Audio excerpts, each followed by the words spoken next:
အားလုံးပဲမင်္ဂလာပါ။သမီးနဲ့အခု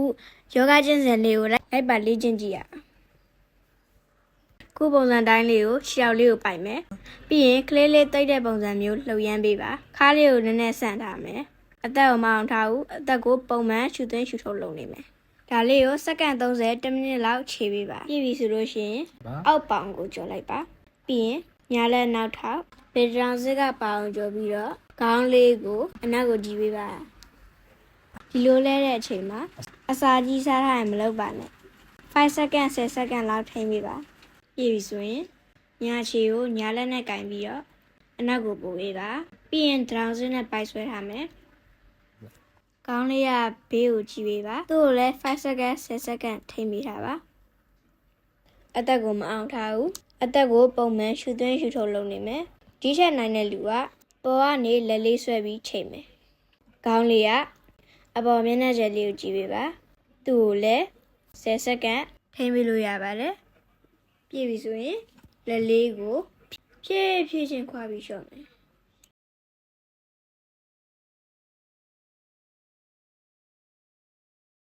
ဗတ်ပြောင်းမယ်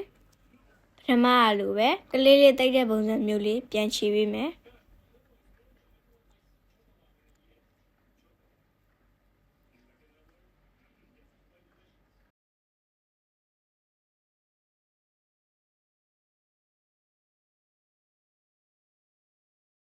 ပြီးရင်အောက်ပေါင်ကိုကျော်မယ်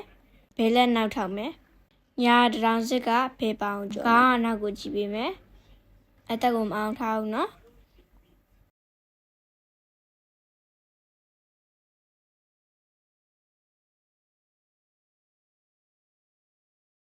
ဘယ်ခြေကိုဘယ်လက်နဲ့ကင်ပြီးအနောက်ကိုပို့မယ်လက်လေးကိုချိတ်ပြီးတော့အသက်ကိုမအောင်ထားဘူးနော်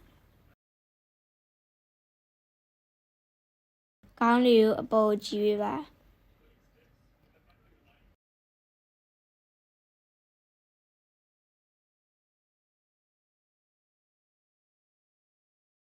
နိုင်တဲ့လူက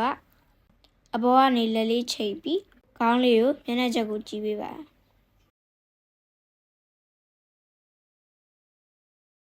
ပြီးမှလက်ကိုဖြည်းဖြည်းချင်းခွာပြီးလျှော့ကြမယ်